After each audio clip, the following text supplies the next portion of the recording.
आपका स्वागत है आज फिर से एक बार अपने YouTube चैनल हिंदी सुधा ऑनलाइन क्लासेज में। तो आज हम देखते हैं एक प्रतिदर्श प्रश्न पत्र यानी मॉडल पेपर क्लास 10th का हिंदी का मॉडल पेपर हम देख लेते हैं।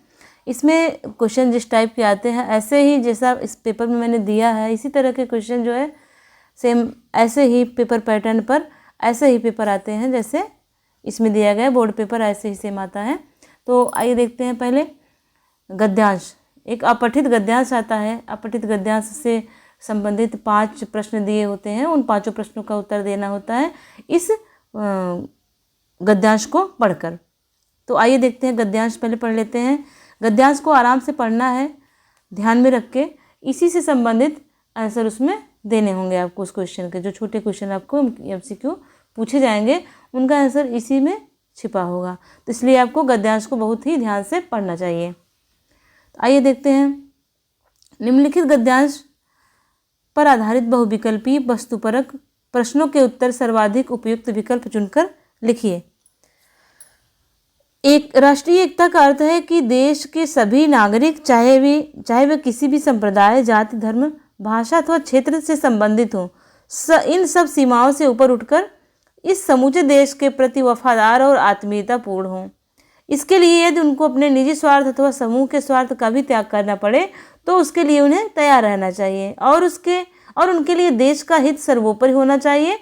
किंतु कभी कभी तो लगता है कि देश की स्वतंत्रता के बाद हम राष्ट्रीय एकता से विमुख होकर राष्ट्रीय विघटन की ओर अग्रसर हो रहे हैं। स्वतंत्रता के पहले गांधी जी के नेतृत्व में पूरा देश एक होकर अंग्रेजी साम्राज्य के विरुद्ध लड़ा था, परंतु उसके बाद पुनः हम धर्म, भाषा, क्षेत्रीयता के नाम से आपसी झगड़ों में उलझ गए हैं। कई बार ऐसा लगता है कि हमारे देश में असमिया, बंगाली, पंजाबी, मराठा, मद्रासी इत्यादि तो हैं, पर भारतीय विरले ही हैं। हमारा देश प्राचीन काल से विभिन्न धर्मों, संप्रदायों, विचारधाराओं तथा परंपराओं का समन्वय स्थल रहा है, परंतु आधुनिक काल में जब से विभिन्न धर्मों और संप्रदायों में अलगाव होने लगा है, पारस्परिक द्वेष, घृणा और संघर्ष बढ़ने लगा, तभी से राष्ट्र प्रत्येक दृष्टि से कमजोर होने लगा। राजनीतिक दल इस पारस्परिक तनाव का लाभ उठाकर राजनीतिक स्वार्थ को पूरा करने लगे हैं। इसीलिए नेहरू जी ने कहा था, मैं सांप्रदायिकता को देश का सबसे बड़ा शत्रु मानता हूँ। ये किसने कहा था? नेहरू जी ने कहा था। तो आइए इससे संबंधित प्रश्न उत्तर देख लेते हैं। राष्ट्रीय एकता का अर्थ है परस्पर विरोधी जातियों का एक होना, विभिन्न भाषा भाषियों में एक दूसरे की भाषा के प्रति लगाव होना, एक दूसरे के धार्मिक स्थलों के प्रति श्रद्धा भाव होना, या फिर लास्ट ऑप्शन आपका है, एक सेकेंड, सभी भेदभाव को भूलकर अपने देश के प्रति वफादार और आत्मीयतापूर्ण होना। तो आपका ये ऑप्शन नंबर घ यही आपका सही हो जाएगा। अगला देख लीजिए। देश का हित सर्वोपरि होना चाहिए कथन का तात्पर्य है अपना काम छोड़कर केवल देश सेवा करना, देश के लिए अपनी प्रिय वस्तु का बलिदान करना, देश के लिए जातिगत स्वार्थों का त्याग करना, या फिर स्वार्थ त्याग कर देश हित की चिंता करना। ऑप्शन नंबर घ इसका सही आंसर हो जाएगा।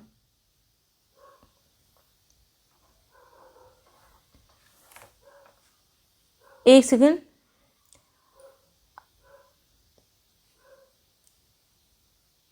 ये आपका घ ऑप्शन इसका सही हो जाएगा। इसके बाद तीसरा क्वेश्चन है, कथन ए और कारण आर को पढ़कर उपयुक्त विकल्प चुनिए। कथन ए, लेखक को लग रहा है कि हम राष्ट्रीय विघटन की ओर बढ़ रहे हैं। सही लिखा गया है। हम धर्म, भाषा, क्षेत्रीयता के नाम से आपसी झगड़ों में उलझ गए हैं। ये भी सही है। अब इसका ऑप्शन देख लेते हैं कौन सा इसमें सही होगा, कौन सा कथन। कथन एक गलत है किंतु कारण आर सही है। ये नहीं सही है आपका। कथन ए और कारण दोनों गलत है। कथन ए सही है और कारण आर कथन ए की सही व्याख्या करता। ऑप्शन ए आपका सही हो जाता है ग। तो घ की कोई आवश्यकता ही नहीं है। अगला देख लेते हैं। लेखक के अनुसार राष्ट्र लगातार कमजोर हो रहा है। उपयुक्त कथन के पक्ष में निम्नलिखित तर्कों पर विचार कीजिए। क्षेत्रीयता पनप रही है, धर्म के नाम पर आपसी झगड़े हो रहे हैं, सांप्रदायिक अलगाव, द्वेष, घृणा और संघर्ष बढ़ने लगे हैं, या फिर पहला सही है, दूसरा सही है, तीसरा सही है, या फिर पहला और दूसरा सही है। तो इसका ऑप्शन नंबर ग कौन सा ऑप्शन है? एक सेकेंड,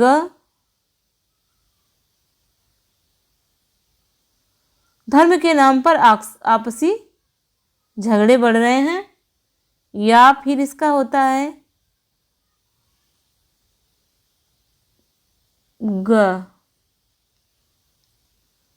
ये आपका धर्म के नाम पर आपसी झगड़े होते हैं और सांप्रदायिक अलगाव, द्वेष, घृणा और संघर्ष बढ़ने लगा है। इसमें जो है ऑप्शन नंबर ये तीसरा ही सही है। इसके बाद देख लेते हैं, गद्यांश का उपयुक्त शीर्षक हो सकता है। गद्यांश का उपयुक्त शीर्षक हो सकता है राष्ट्रीय एकता, सांप्रदायिकता, धर्म और संप्रदाय, राष्ट्रीय विचारधारा। इसका ऑप्शन नंबर राष्ट्रीय एकता का ऑप्शन इसका सही है। दूसरा प्रश्न देख लेते हैं, ये काव्यांश पर आधारित प्रश्न है। पहले वाला जो था वो गद्यांश पर आधारित था, ये दूसरा वाला काव्यांश पर आधारित है। इसमें से जो सर्वाधिक उपयुक्त विकल्प हो उसको चुन करके लिखना है हमको। तो गद्यांश देख लेते हैं, जो नहीं हो सके पूर्ण काम मैं उनको करता हूँ प्रणाम, जो छोटी सी नैया लेकर उतरे करने को उदधि पार, मन ही में रही स्वयं हो गए उसी में निराकार, उनको प्रणाम। जो उच्च शिखर की ओर बढ़े रह नव उत्साह भरे, पर कुछ ने ले ली हिम समाधि, कुछ असफल ही नीचे उतरे उनको प्रणाम। कृत्य नहीं जो हो पाए प्रत्युत फांसी पर झूल कुछ ही दिन बीते हैं फिर भी यह दुनिया जिनको गई भूल, उनको प्रणाम। थी उग्र साधना पर जिनका जीवन नाटक दुखांत हुआ था, जन्म काल में सिंह लग्न पर कुसमय ही देहांत हुआ, उनको प्रणाम। अब देखिए क्या पूछ रहा है कवि, प्रश्न है इसमें, कवि किन्हें प्रणाम कर रहा है? काम में जो असफल हो गए, जो जीवन भर दुखी रहे, जिनके पास सीमित साधन थे, या फिर जो जीवन में सफल हो गए, किनको प्रणाम करना चाह रहा है कवि? तो ऑप्शन नंबर इसका जो असफल हो गए हैं उनको भी प्रणाम करना चाहता है कवि, जो जीवन में असफल हो गए हैं। देखिए, जो कुछ असफल ही नीचे उतरे उनको प्रणाम, कवि जो है असफल लोगों को भी प्रणाम करना चाह रहा है। इसके बाद दूसरा, कविता में उच्च शिखर का प्रतीक है पहाड़ की ऊंची चोटी, बहुत प्रिय वस्तु का होना, ऊंचे जीवन लक्ष्य का, या पेड़ की चोटी का। तो ऑप्शन नंबर इसका ग सही हो जाता है, जीवन के ऊंचे लक्ष्य को। इसके बाद प्रत्युत फांसी पर झूल गए पंक्ति में किसकी ओर संकेत है? असामाजिक तत्वों की ओर, देश के गद्दारों की ओर, या फिर देश के वीर शहीदों की ओर, या देश के अमीरों की ओर। तो किसके ओर संकेत है? देश के शहीदों की ओर। फांसी पर कौन झूल गए थे? देश के शहीद ही झूल गए थे। कथन ए और कारण आर पर विचार करते हुए सही विकल्प चुनिए। कथन ए है, उनकी साधना बड़ी उग्र थी, उनके जीवन का अंत दुखपूर्ण हुआ। दोनों ही ऑप्शन सही हैं, जिसमें आ जाता है वही आपका सही आंसर हो जाएगा। देखिए पहला देखते हैं, कथन ए और कारण सही है ये कथन ए आर की सही व्याख्या, मतलब पहला ही ऑप्शन इसका सही हो जाता है, शेष ऑप्शन देखने की जरूरत नहीं है, पहला ही इसका सही है। जीवन नाटक में अलंकार है, जीवन रूपी नाटक कौन सा अलंकार हो गया? रूपक अलंकार हो गया।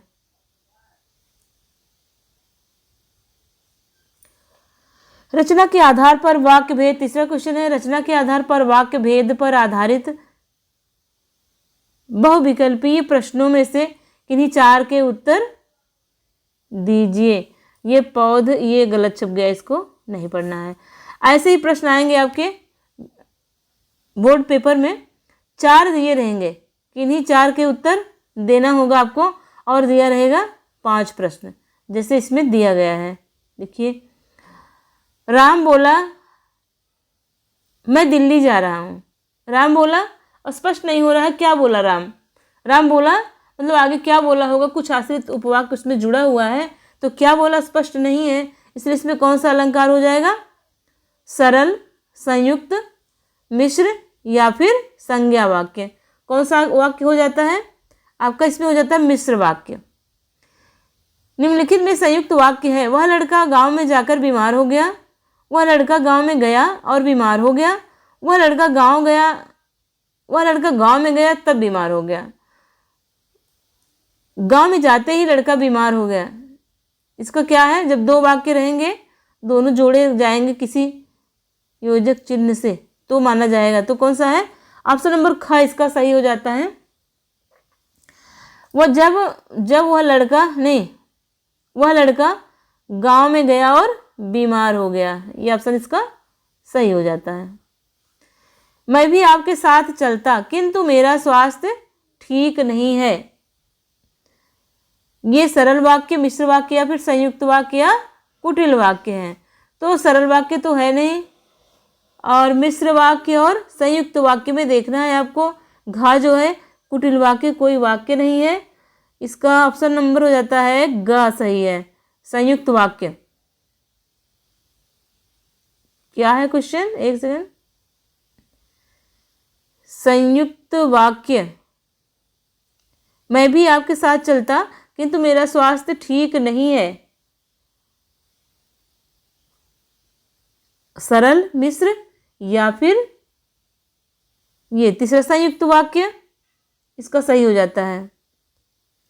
निम्नलिखित वाक्यों में सरल वाक्य पहचान कर नीचे दिए गए विकल्पों में सर्वाधिक सही विकल्प चुनिए और लिखिए। ये कीजिए आपको, आपका यहाँ पे एक्स्ट्रा छपा हुआ है, कीजिए को नहीं लेना है यहाँ से।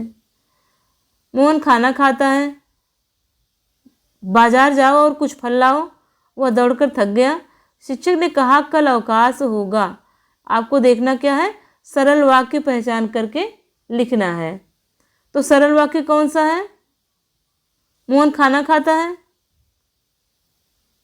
ये सरल वाक्य हो गया एक। और दूसरा कौन सा हो गया, वह दौड़कर थक गया, मतलब कि पहला और तीसरा आपका सरल वाक्य हो गया। बाकी ये हो गया आपका बाजार जाओ और कुछ फल लाओ संयुक्त हो गया, और ये शिक्षक ने कहा कि कल अवकाश रहेगा, ये हो गया आपका मिश्र। दूसरा देखते हैं, सूची 1 को सूची 2 से सुमेलित कीजिए और सही विकल्प का चयन कीजिए। वह चल नहीं पा रहा था इसलिए बैठ गया, वह चल नहीं पा रहा था इसलिए बैठ गया। मोहन पुस्तक पढ़ रहा है, वह जो सो रहा है, वह जो आ रहा है वह मेरा भाई है। अब देखिए, मोहन पुस्तक पढ़ रहा है सरल वाक्य है, मतलब कि पहला क्या है, वह चल नहीं पा रहा था इसलिए बैठ गया, ये आपका हो गया। यहाँ देखिए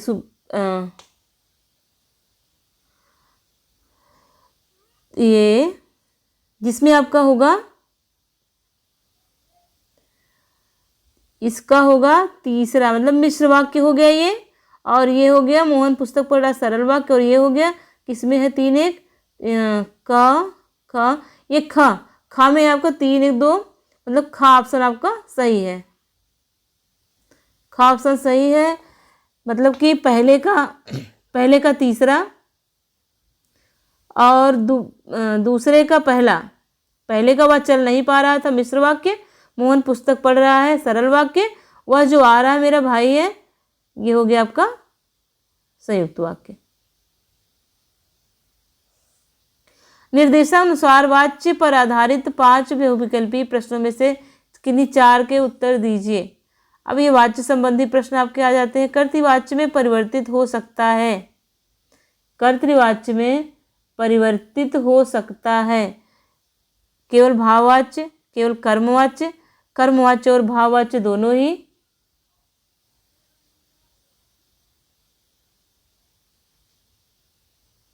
एक मिनट, ये तीसरा इसका जो है ये विकल्प सही हो जाएगा, 2 1 3 वाला घा। ये आपका संयुक्त वाक्य हो गया और ये सरल हो गया। वह जो आ रहा मेरा भाई ये मिश्र वाक्य। ये घा ऑप्शन सही है, इसमें वो गलत था। अब कर्तृवाच्य में परिवर्तित हो सकता है, इसका जो है कर्म और भाववाच्य दोनों ही परिवर्तित हो सकते हैं, होते हैं। भाववाच्य के विषय में सही नहीं है, भाव की प्रधानता होती है, क्रिया सदैव कर्मक होती है, या फिर कर्ता में तृतीय विभक्ति होती है। ओ घा ऑप्शन इसमें नहीं है। घा ऑप्शन है जो सही है इसका,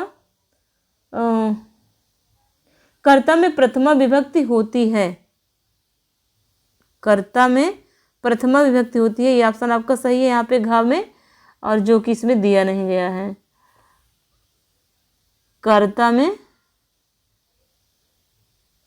प्रथमा, यही आपका ऑप्शन सही है।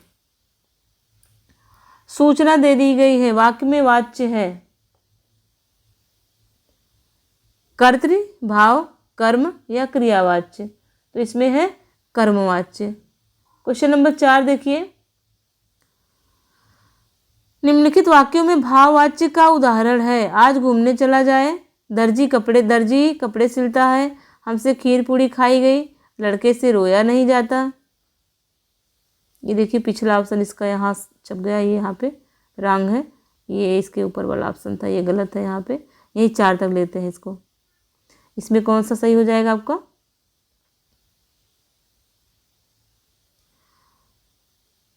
भाववाच्य का उदाहरण है,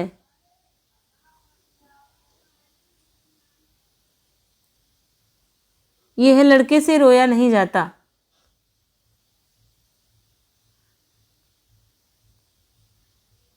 लड़के से रोया नहीं जाता 2 बार हो गया है। इसका अगला देखते हैं। 5वां है आपका क्वेश्चन, सूची 1 को सूची 2 से सम्मिलित कीजिए और सही विकल्प का चयन कीजिए। उससे उठा नहीं जाता, आता लिखा है, जाता है वो। भैया द्वारा चाट खाई गई,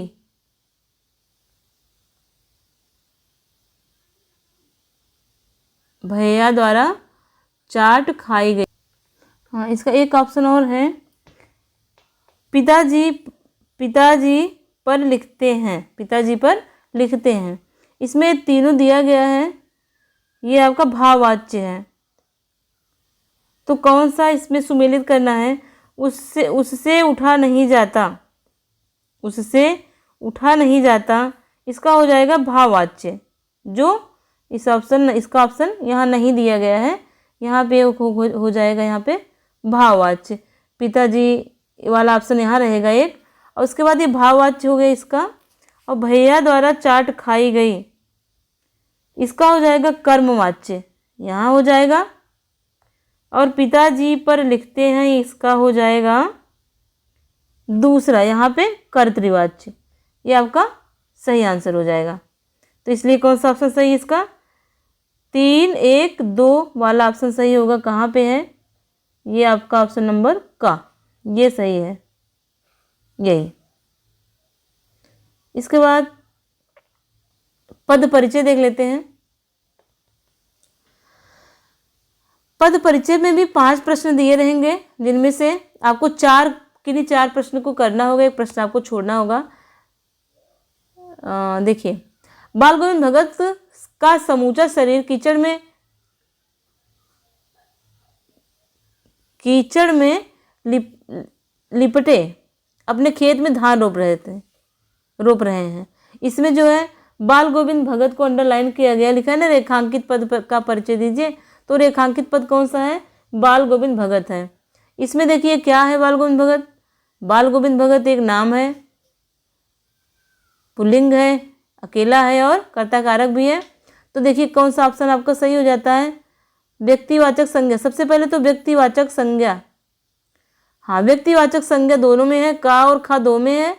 व्यक्तिवाचक संज्ञा पुल्लिंग एक वचन कर्ता कारक, व्यक्तिवाचक पुल्लिंग एक वचन संबंध कारक। तो इसमें जातिवाचक संज्ञा, तो पहले इसको छोड़ देते हैं, जातिवाचक नहीं है ये, और जातिवाचक संज्ञा दो, मतलब गा और जा, ये दो तो नहीं है। व्यक्तिवाचक संज्ञा है, पुल्लिंग भी है, एक वचन भी है, लेकिन बाल गोविंद क्या है, कर्ता कारक है। ऑप्शन नंबर का इसका सही हो जाता है, ऑप्शन नंबर का सही है, क्योंकि ये कर्ता कारक, एक वचन, पुल्लिंग और व्यक्तिवाचक संज्ञा है। आजकल हमारा देश प्रगति के मार्ग पर बढ़ रहा है। इसमें अंडरलाइन आप करेंगे किस पे, आजकल पे, आजकल को अंडरलाइन करेंगे। इसका क्या है, क्रिया विशेषण कालवाचक बढ़ रहा है, क्रिया का विशेषण, क्रियावाचक, क्रिया विशेषण काल स्थानवाचक बढ़ रहा है, क्रिया का विशेषण। अब देखिए प्रगति की तरफ बढ़ रहा है, स्थानवाचक या कालवाचक, या रीतिवाचक या परिणामवाचक, कौन सा होगा। क्रिया विशेषण रीतिवाचक बढ़ रहा है, क्रिया का विशेषण, क्रिया विशेषण परिणामवाचक बढ़ रहा है, क्रिया का विशेषण, तो ये सब नहीं है इसमें, ये है कालवाचक, मतलब आजकल, आजकल दिया गया ना, आजकल इसमें दिया गया है, तो क्या कालवाचक है, क्रिया के विशेषण है, ये कालवाचक है, और बढ़ रहा है क्रिया का विशेषण है। किसका विशेषण है, बढ़ रहा है क्रिया का विशेषण, इसलिए ऑप्शन नंबर का इसका सही हो जाता है। मुझे शांति से काम करने दो, मुझे शांति से काम करने दो, इसमें आपका शांति अंडरलाइन है। और शांति कैसा है, शांति तो भाव एक है, तो इसमें सबसे पहले तो संज्ञा ही देख लेते हैं, तो कौन सी संज्ञा हो गई, भाववाचक संज्ञा। तो सबसे पहले तो अगर संज्ञा तीनों चारों में देख लेते हैं हम कि यहाँ भाववाचक संज्ञा, जातिवाचक संज्ञा, व्यक्तिवाचक संज्ञा, और ये कैसे काम करना है, शांति से काम करना है। शांति नाम नहीं है कि ये जातिवाचक व्यक्तिवाचक संज्ञा होगी, शांति एक भाव है, इसलिए क्या हो जाएगा, शांतिवाचक संज्ञा, स्त्रीलिंग, एक वचन और करण कारक। ऑप्शन नंबर का इसका सही हो गया आपका। आजकल संस्थाओं द्वारा जनहित के अनेक कार्य किए जा रहे हैं।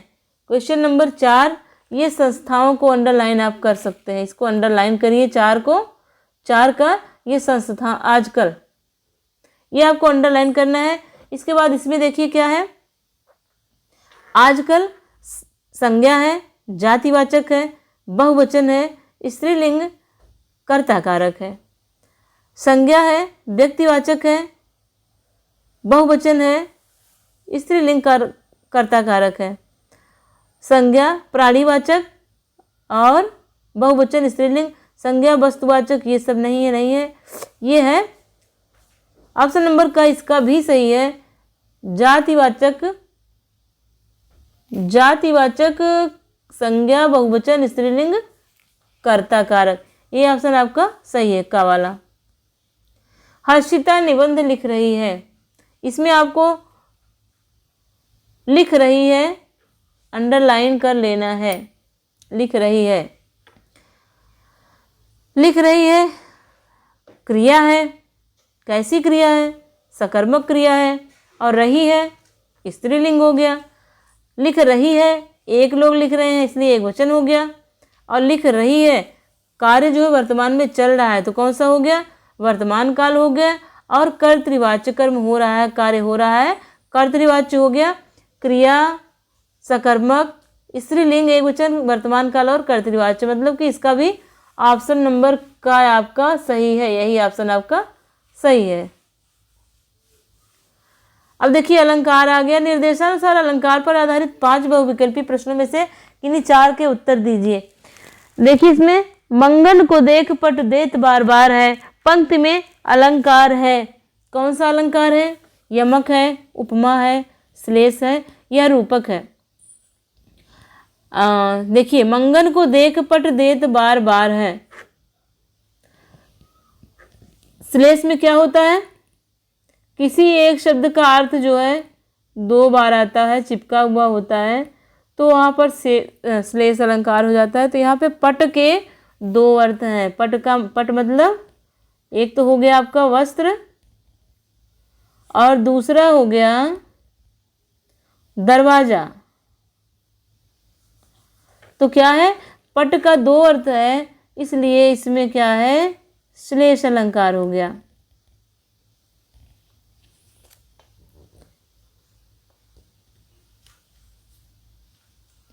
अब देखिए, सिर फट गया उसका, मानो अरुण रंग का घड़ा। पंक्ति में अलंकार है, श्लेष है, उत्प्रेक्षा है, मानवीकरण है, या फिर यमक है।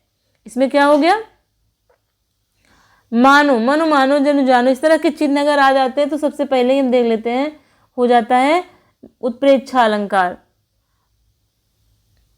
ग ऑप्शन इसका सही है, उत्प्रेक्षा अलंकार। देख लो साकेत नगरी है यही, स्वर्ग से मिलने गगन को जा रहे। उपयुक्त पंक्ति में अलंकार है, मानवीकरण है। जी नहीं, प्रकृति का मानवीकरण कुछ है, हुआ नहीं है। श्लेष है, एक शब्द के दो अर्थ नहीं है। अतिशयोक्ति है या उत्प्रेक्षा है, उत्प्रेक्षा है नहीं इसमें। और अतिशयोक्त, इसका बढ़ा चढ़ा के वर्णन किया गया इसमें, इसलिए इसका अतिशयोक्त अलंकार वाला ऑप्शन सही है, ग ऑप्शन। जा तन की झाई परे श्याम हरित द्युति होए, इसमें कौन सा अलंकार है। जा तन की झाई पड़े, जिसके शरीर की परछाई मात्र पड़ने से ही श्याम हरित द्युति होए, ये श्याम हर, श्याम का इसमें दो अर्थ दिया गया है, श्याम के दो अर्थ हैं, तो शब्द एक है, अर्थ दो हैं, उसका क्या हो जाएगा, श्लेष अलंकार हो जाएगा। और जहाँ पर शब्द दो होते हैं, दोनों के अर्थ अलग अलग होते हैं, वहाँ पर यमक हो जाता है। श्लेष अलंकार का उदाहरण है, पानी गए न उबरे मोती मानुष चून। रघुपति राघव राजा राम, पीपर पात सरिसमन डोला, काली घटा का घमंड घटा। यहाँ देखिए घटा दो बार आया है, दोनों का अर्थ अलग अलग है, ये भी श्लेष नहीं है। पीपर पात समसासी सरिस, ये भी नहीं है, ये भी उपमा हो जाएगा। रघुपति राघव राजा राम, रवड़ की आवृत्ति बहुत बार हो रही है, इसलिए इसमें हो जाएगा अनुप्रास। और पानी गए न उबरे, पानी शब्द में यहाँ श्लेष अलंकार होगा, क्योंकि पानी के इसमें एक, दो और तीन अर्थ दिए गए हैं, इसलिए इसमें का ऑप्शन इसका सही हो जाएगा। अब देखिए पठित गद्यांश, अभी आप पठित गद्यांश ऊपर पढ़ चुके हैं, अब इसमें पढ़ेंगे आप पठित गद्यांश। उस गद्यांश को पढ़कर आपको इसमें से संबंधित जो प्रश्न बनेंगे उसका आंसर आपको देना होगा। इसमें 5 नंबर का ये भी आएगा। देखिए पहले गद्यांश पढ़ लेते हैं। किंतु खेती बाड़ी करते, परिवार रखते भी बाल गोविंद भगत साधु थे। साधु की सब परिभाषाओं में खरे उतरने वाले, कबीर को साहब मानते थे, उन्हीं के गीतों को गाते, उन्हीं के आदेशों पर चलते, कभी झूठ नहीं बोलते, खराब व्यवहार रखते, किसी से भी दो टूक बात करने में संकोच नहीं करते, न किसी से खामखा झगड़ा मोल लेते, किसी की चीज़ नहीं छूते, न बिना पूछे व्यवहार में लाते। इस नियम को कभी कभी इतनी बारीकी तक ले जाते कि लोगों को कुतूहल होता, कभी वह दूसरे के खेत में शौच के लिए भी नहीं बैठते। वह गृहस्थ थे, लेकिन उनकी सब चीज़ साहब की थी। जो कुछ खेत में पैदा होता, सिर पर लाद कर पहले उसे साहब के दरबार में ले जाते, जो उनके घर से 4 कोस दूर था, एक कबीरपंथी मठ। वह दरबार में भेंट रख लिए जाने के बाद प्रसाद रूप में उनको जो मिलता उसे घर लाते और उसी से गुजर चलाते अपने। तो देखिए प्रश्न क्या बन रहा है, लेखक ने बाल गोविंद भगत को साधु क्यों कहा है, क्योंकि वो साधु के वेशभूषा पहनते थे, हर समय तपस्या में लीन रहते थे, मोह माया से दूर थे, साधु की सब परिभाषाओं में खरे उतरते थे। तो इसका जो है, साधु की वेशभूषा नहीं पहनते थे, तपस्या में नहीं लीन रहा करते थे, वो गृहस्थ थे, मोह माया से दूर भी नहीं थे, उनके बच्चे थे, और सब साधु की सब परिभाषाओं पर खरे उतरते थे। ऑप्शन नंबर घ इसका सही ऑप्शन हो जाएगा। बाल गोविंद भगत का कौन सा कार्य व्यवहार लोगों के अचरज का विषय था। नियमों और सिद्धांतों का गहराई से पालन करना, हर समय कबीर के भजन गाना, कबीर से झगड़ा मोल लेना, किसी से झगड़ा मोल लेना, अपना काम स्वयं करना। इसमें से ये ऑप्शन नंबर का आपका सही है, नियमों और सिद्धांतों का गहराई से पालन करना। बाल गोविंद भगत कबीर के आदर्शों पर चलते थे क्योंकि कबीर भगवान के रूप थे। वह कबीर को अपना साहब मानते थे। कबीर गांव के मुखिया थे, कबीर एक कवि थे। तो क्या सही है? कबीर भगवान के रूप नहीं थे, कबीर गांव के मुखिया नहीं थे, और कबीर कवि थे इसलिए नहीं मानते थे उनको, उनके आदर्शों पर चलते थे, बल्कि वो कबीर को अपना साहब मानते थे इसलिए उनके आदर्शों पर चलते थे। तो ऑप्शन नंबर ख इसका सही हो जाता है। भगत अपने खेत की सारी उपज पहले किसे भेंट करते थे? अपने संबंधियों को, गरीबों को, या फिर कबीरपंथी मठ को, साधुओं को। तो कबीरपंथी मठ को भेंट किया करते थे। बाल गोविंद भगत की विशेषता नहीं है, सबसे पहले हम ध्यान क्या देंगे? नहीं है। कौन सी विशेषता नहीं है? देखिए, वे कभी झूठ नहीं बोलते थे, ये भी विशेषता है उनकी। सबसे खरा व्यवहार रखते थे, ये विशेषता भी है इनकी। वे किसी से बिना बात के झगड़ा मोल नहीं लेते थे, ये भी विशेषता सही है। वे बहुत स्वार्थी थे, ये घ ऑप्शन आपका सही हो जाएगा, यही उनकी विशेषता नहीं थी, वे स्वार्थी नहीं थे। अब देखिए, नेताजी का चश्मा, पाठ से संबंधित प्रश्न आ गए हैं। नेताजी का चश्मा कहानी किसके बारे में है? सुभाष चंद्र बोस के बारे में, सुभाष चंद्र बोस की मूर्ति के बारे में, या फिर सुभाष चंद्र बोस की मूर्ति पर लगे चश्मे के बारे में, या हवलदार साहब के बारे में?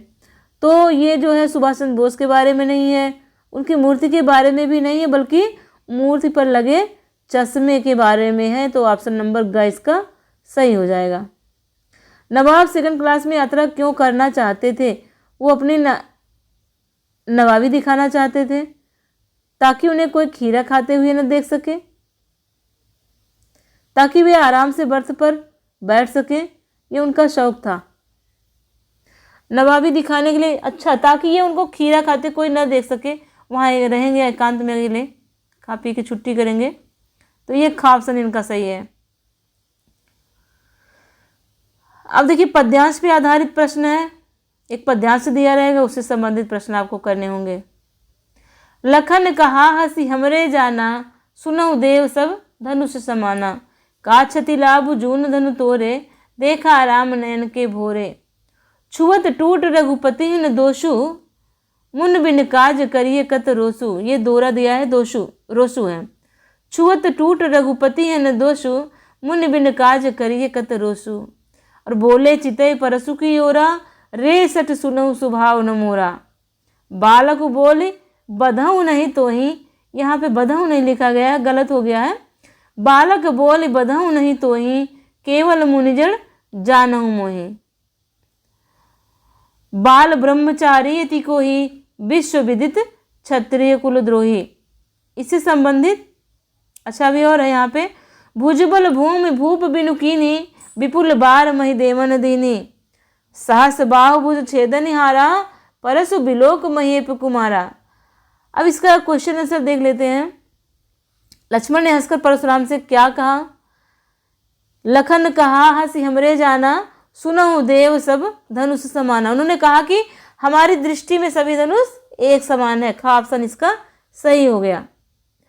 लक्ष्मण के अनुसार परशुराम का क्रोध अकारण है, क्योंकि धनुष शिव जी का टूटा है, परशुराम का नहीं। धनुष तोड़ना सीता स्वयंवर की शर्त थी, इसलिए टूट गई धनुष। श्री राम ने तो धनुष को केवल छुआ ही था, टूट गया। धनुष तोड़ना कोई अपराध नहीं है। कौन सा ऑप्शन सही होगा? लक्ष्मण के अनुसार परशुराम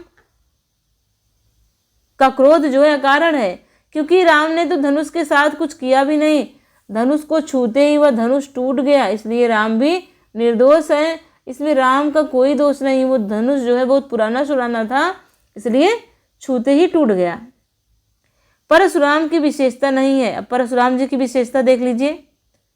वो बाल ब्रह्मचारी थे, जी हाँ, अति क्रोधी थे, क्षत्रिय कुलद्रोही थे, और राजाओं के राजा नहीं थे। तो ये ऑप्शन नंबर ग आपका सही हो जाता है। परशुराम लक्ष्मण का वध क्यों नहीं कर रहे थे? बालक जान की चौपाई दी गई, इसमें बालक जान बधऊ नहीं तो ही, मतलब ये कमज़ोर समझकर? जी नहीं। अज्ञानी समझकर? नहीं। राजकुमार समझकर? नहीं।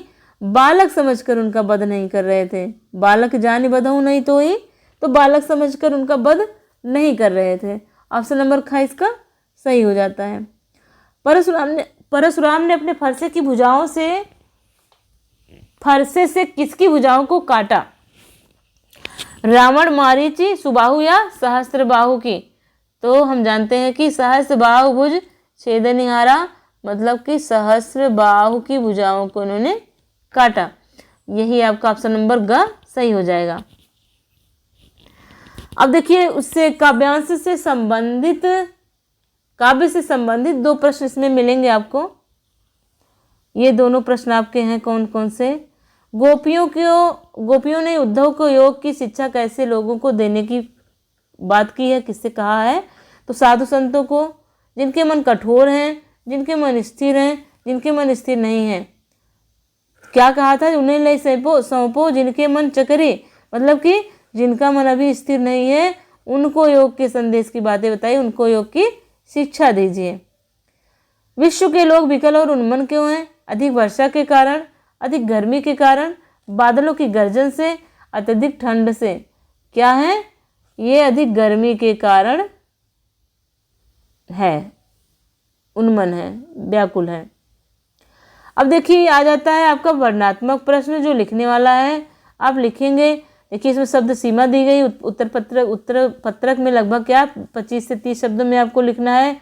ये नंबर आपके चार क्वेश्चन दिए रहेंगे, 3 करना होगा और इन तीनों के 3 नंबर होंगे। तो देखिए नेताजी की मूर्ति लगाने के कार्य को सफल और सराहनीय प्रयास क्यों बताया गया? मूर्ति में किस चीज़ की कमी थी?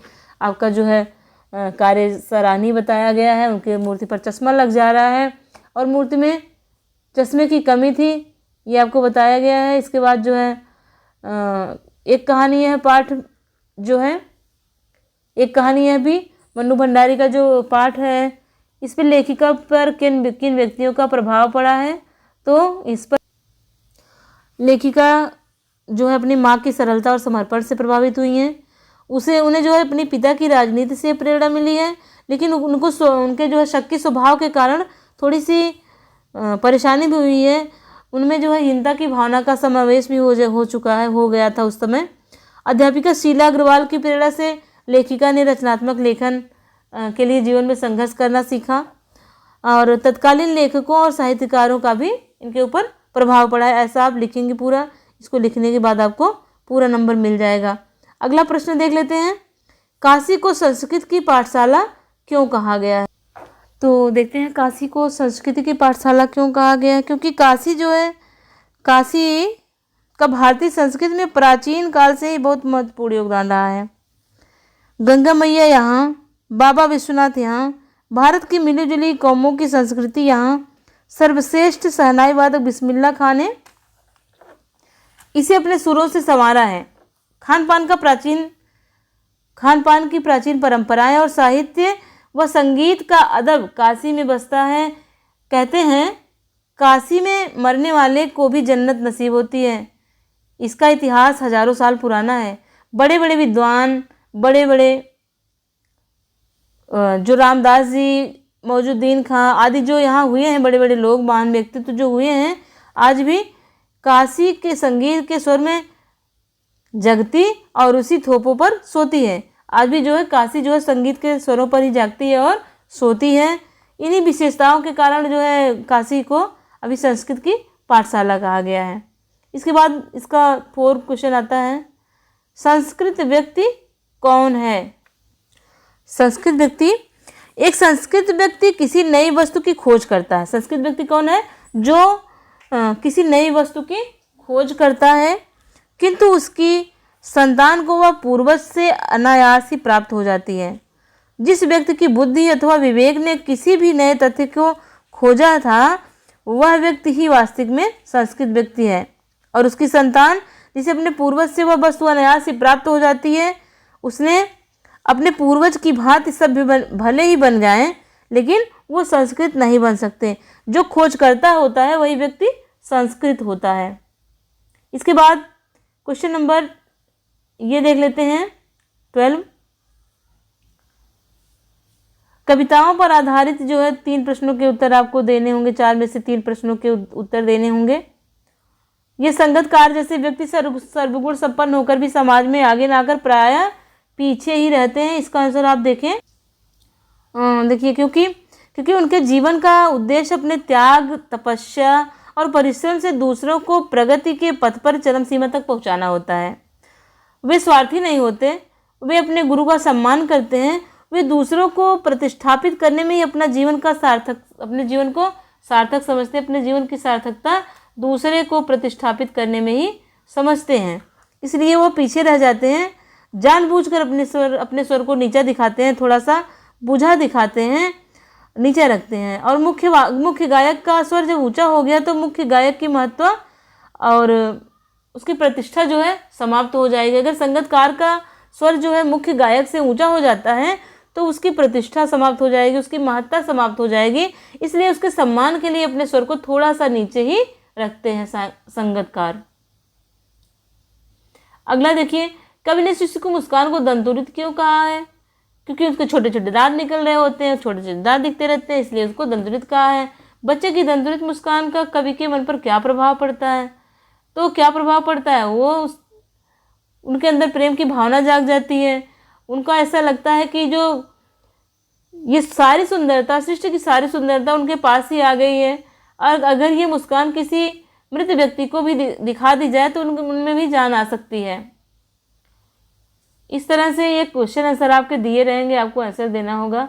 इसके लिए आपको बुक पढ़नी होगी, बुक से प्रश्नोत्तर तैयार करें आप। और प्रश्नोत्तर अगर चाहिए तो प्रश्नोत्तर के लिए अलग से सारे बुक का जो जितने भी अभ्यास के प्रश्न हैं, एनसीईआरटी के प्रश्न हैं, सभी को हल कराया जाए। और देख लीजिए किस तरह से प्रश्न आते हैं। हिरोशिमा की घटना को विज्ञान का भयानकतम दुरुपयोग क्यों कहा गया है? पठित पाठ के आधार पर समझाइए। ये देखिए आपका पूरक पाठ्य पुस्तक जो कृतिका से है, ये प्रश्न 3 प्रश्न दिए गए हैं। 3 प्रश्नों में से आपको करने हैं 2 प्रश्न। हम सब नदियों और पर्वतों के ऋणी हैं, कैसे? साना साना हाथ जोड़ी पाठ के आधार पर स्पष्ट कीजिए। देखिए पहले पाठ से आया, माता का आंचल पाठ से आया है, बच्चे रोना धोना पीड़ा आपसी झगड़े।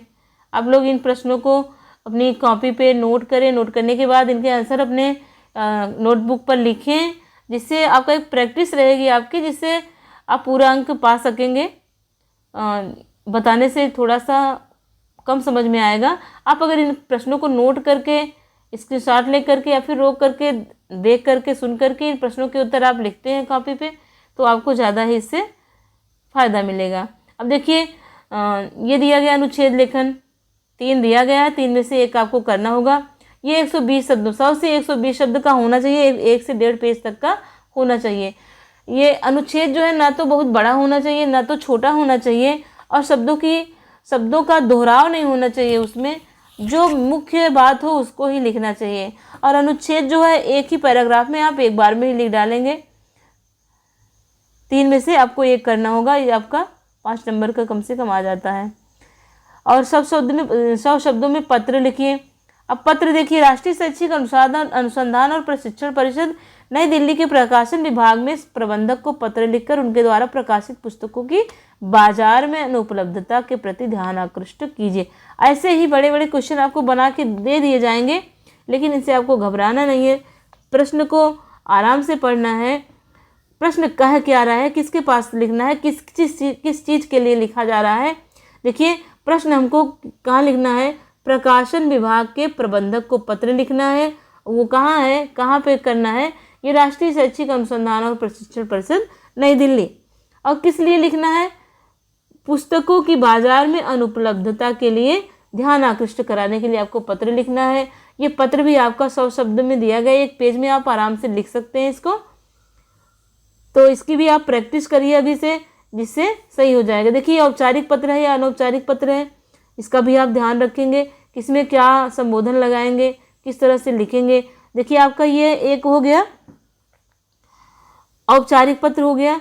दूसरा देखिए अनौपचारिक पत्र भी दे दिया गया। एक आपके छोटे भाई बहन ने एक आवासीय विद्यालय में 1 मास पूर्व ही प्रवेश लिया है। इसको मित्रों के चुनाव में सावधानी बरतने के लिए समझाते हुए एक पत्र 80 से 100 शब्द में लिखना है आपको।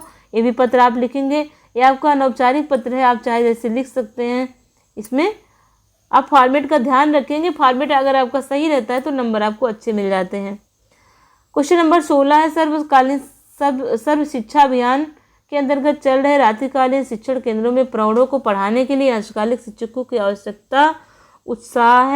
आवश्यकता है जो कम से कम सेकेंडरी तक पढ़े हों। इस कार्य के लिए निदेशक प्रौढ़ शिक्षा कानपुर उत्तर प्रदेश को आवेदन पत्र प्रेषित करते हुए स्ववृत्त लेखन कीजिए। स्ववृत्त लेखन करना है किसके पास? निदेशक प्रौढ़ शिक्षा कानपुर उत्तर प्रदेश के पास। किस लिए करना है? अंशकालिक प्रौढ़ों को पढ़ाने के लिए अंशकालिक शिक्षकों की आवश्यकता के लिए करना है। आप अपना पूरा बायोडाटा उसमें लिखेंगे, स्ववृत्त लेखन करेंगे, तब इसमें जाके कहीं 5 नंबर मिलता है। लेकिन अथवा करके दिया गया है। अगर आपको स्ववृत्त लेखन लिखने में दिक्कत होती है, फिर दिक्कत नहीं होनी चाहिए, क्योंकि अभी टाइम है आपके पास, आप प्रैक्टिस कर सकते हैं और लिख सकते हैं। अथवा करके दिया गया है कि भ्रामक विज्ञापन से परिवार को हुई आर्थिक हानि की शिकायत करते हुए समाचार पत्र के संपादक को ईमेल लिखिए। तो क्या करना है आपको? या तो स्ववृत्त लेखन करना है या फिर आपको ईमेल लेखन करना है। जो आपका बढ़िया से तैयार रहेगा उसको आप इसको अच्छी हैंडराइटिंग में लिखेंगे। एक आगे आपका विज्ञापन का प्रश्न देखिए, गंगोत्री बोतल बंद पानी का विज्ञापन तैयार कीजिए। ऐसे आपको टॉपिक कोई भी दिया जा सकता है जिस पे आपको विज्ञापन बनाना होगा। और ये 4 नंबर का प्रश्न आपका आता है। और या फिर आपको शुभकामना संदेश देना होता है। 40 से 50 नंबर में 40 से 50 शब्दों में संदेश लेखन करना होता है। तो इस तरह से आपका ये पूरा पेपर हुआ, एक मॉडल पेपर हुआ। तो इसको आप इसकी प्रैक्टिस करिए, बार बार देखिए इसको। आप इसमें अगर इससे ज़्यादा या फिर कोई टॉपिक आपको नहीं समझ में आता है तो उसको पढ़ने के लिए आप कमेंट कर सकते हैं। कमेंट में दीजिए, आप उसको मैं फिर से कराऊंगी। यदि आपको पढ़ने में जैसे क्षितिज या